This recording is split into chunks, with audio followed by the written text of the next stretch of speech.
Here today, we are honored to have with us Pete Buttigieg, Secretary of Transportation. Welcome, sir. It's a pleasure and an honor to have you. Thank you. It's great to be here. All right. Now, you've had a very busy couple of days. Yeah. And hopefully you're winding down your visit at this point, right? It's been great. You know, as soon as we landed, we were looking at the work that we've been funding at the airport in Missoula, and then had great conversations today and site visits with the tribes, looking at what's going on US 93. And, of course, that's just a fraction of what is being funded across Montana through this infrastructure package. So great to kick the tires on it. It's one thing to see these projects described on paper. Right. It's another to get out here and see the difference they're making. And of course, Montana is an enormous state. It's the fourth largest in the area, Yep. and one of the least populated. With we just hit 1 million people, so we had quite a benchmark recently, and we got our second representative back in That's Congress. right. So we're thrilled about that.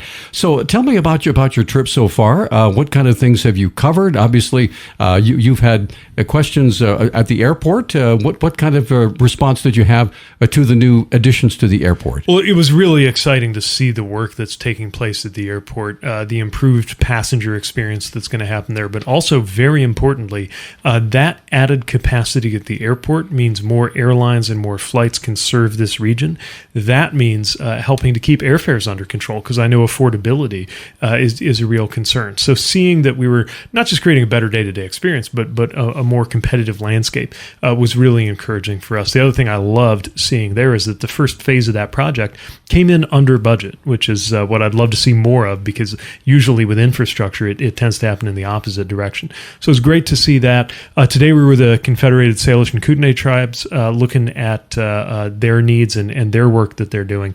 They've been a lead sponsor on a $75 million project to make US 93 safer.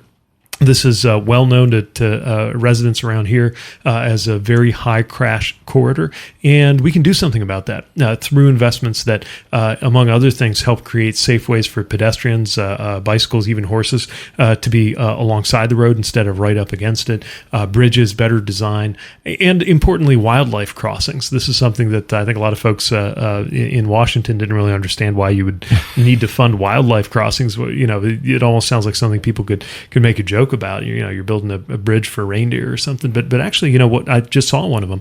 You drove through one. Yeah, exactly. Right. Yeah. There's that overpass goes over 93.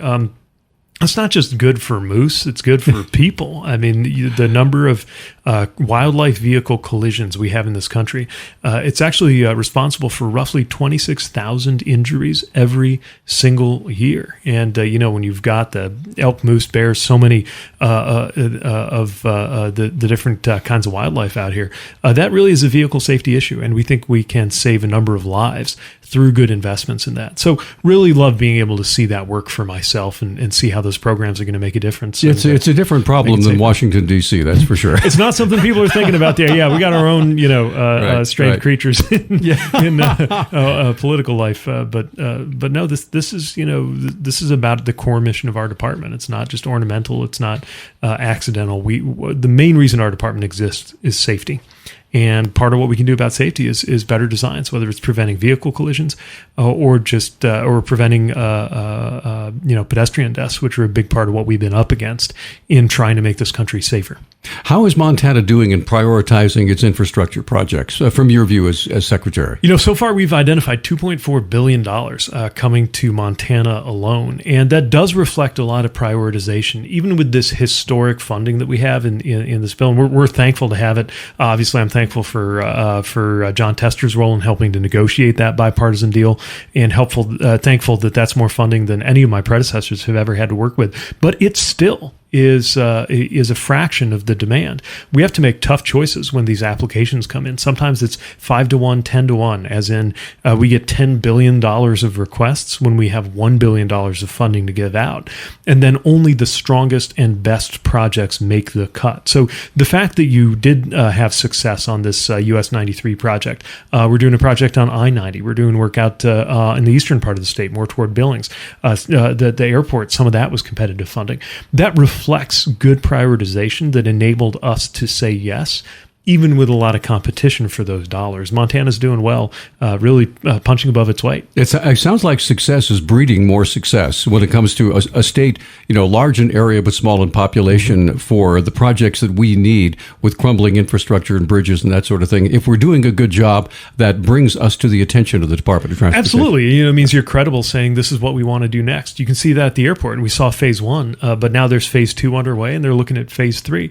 We've seen how the Montana Department of Transportation has worked with tribes, with mayors. This is important. Not every state has DOTs that do as good of a job of working with local leaders and tribes, and with our team, our Federal Highways team, who are here on the ground every day in Montana trying to get these projects done. So, it's a real credit to the people who work on this, and we, of course, would like to see more where this came from. When I looked at your spreadsheet, basically, to talk about the hundreds and hundreds and hundreds of projects that are requested from you, I realized that's not all your decision. You have a staff to help sort all that out. Yeah, it's not just with a binder picking and choosing. A lot goes into this: numerical ratings, Right. number crunching, figuring out if the finances add up, racking and stacking, so to speak. But then, at a certain point, it gets to my desk, and I'm proud to be supportive of these projects on behalf of the president.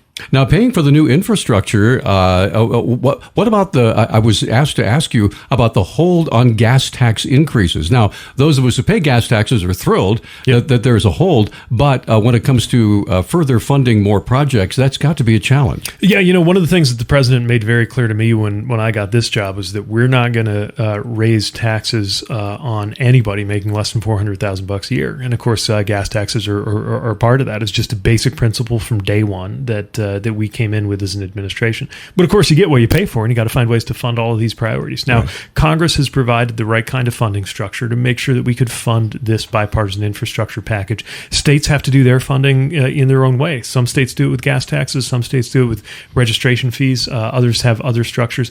And, we don't dictate that. And that's okay. What makes sense in Montana might be different than what makes sense in Michigan, where I live.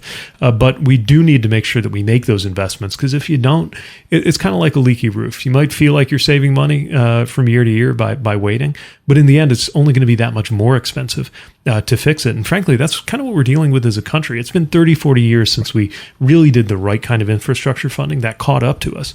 But now, finally, those repair backlogs, those maintenance issues, they're getting smaller instead of bigger. I think that's going to pay dividends in the long run. Step by step, basically, it's getting a little bit better every day, right? Yeah. Again, the bottom line is that the backlog is getting smaller rather than getting bigger. It's not overnight, right? Some of this takes time. It's the nature of construction and infrastructure work. Some of the things we're doing are relatively modest projects. They can be done in one construction season. Others, we're funding some of the biggest public works projects of our generation. They're going to take years. That's how they work. We know is everything we're doing is going to make a difference in day-to-day life. The Safe Streets for All grant that we're working with Missoula on, the funding to connect East Missoula, that even though it's only 3 miles away, is really cut off by the way that the highways run. That's a big project for us. Us too. I mean, we're really, it's on my radar, even though it's one of many in that program, because we really believe that part of what we can do with our generation's worth of infrastructure is make sure that it really is connecting and not what you had sometimes in the past, which is also dividing. A highway shouldn't stand between you and where you need to be. And I think that East Missoula project reflects that philosophy. When it comes to electric vehicles, I know that there are more and more on the highways in Montana right now than there ever have been before. But a lot of folks are sharing with us on our talk show, especially in the far-flung areas, Malta, Glasgow, Scobie, way out in the middle, quite literally the middle of nowhere. They're concerned that they have range anxiety. Sure. They're hoping against hope that if they're driving their electric truck or their electric vehicle along those highways, that they'll be able to charge up without having to be towed somewhere. Yeah, absolutely. Look, in the same way that when you go out on the road now, there's going to be a gas station when you need it. We got to make sure we get to the same place when it comes to EV charging. And we're not just urging states to do that. We're funding states to do that. Every state has submitted a plan making sure you'd never go more than 50 miles without coming to a charger. It's going to take a few years to put those up. And this is pretty new for us as a country, but we got to make sure we get that done. And look, Montana has some of the biggest spaces and longest drives in the country, which mean that, some folks here may take longer before deciding it's right for them. That's okay. We're not forcing anybody to choose this kind of car, that kind of car. Some people might go for hybrid. That's actually what we do. Our family minivan is a hybrid. It's electric for the first 30, 40 miles, and then the gas engine kicks in. I will say this, though.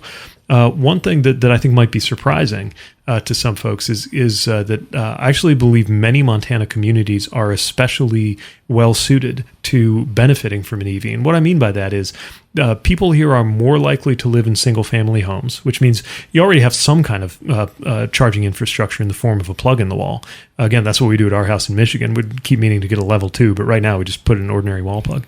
But also, the more you drive, the longer distances you cover, the more of your money you're spending on gas and diesel. And it's cheaper to fill up a car with electricity than it is with gas and diesel. So provided we can make sure that the chargers are there when you need them, which is a big project for us, and keep fighting to get the sticker price of those EVs down, I think there are a lot of people in these less dense areas who are going to find it's the right answer for them. And our goal is by the end of this decade, it'll be about half and half. So again, we get that it's not for everybody, but every year more Americans go in that direction. Final question. Western Montana is struggling right now with a question. We have discovered rich rare earth minerals just 40 miles from here up in the Hamilton area, in one of the most beautiful areas on the planet. And the battle is already beginning. They're doing hand tool exploration right now, and the forestry groups, the recreation groups are joining forces to say, gee, you're going to have to find that someplace else, because if you mine this, it may never come back. And that's got to be a challenge everywhere. Yeah, it is. And I'm not familiar with that particular case, but I'll say anything we do around extraction has got to be responsible. We got to do it in the right places, in the right ways, and a community has to be heard and really needs to think through whether that's the right direction to go. But I'll say this, when it comes to anything going into our vehicles or going into batteries, I'd much rather it be coming out of the U.S. or a friendly country than us having to get it from China or some of the countries around the world that don't pay the same attention to environmental standards or labor standards that we do here in the U.S. So there's going to be more work to be done on this, but I really think we have an opportunity to have cleaner air and a better future if we get this right.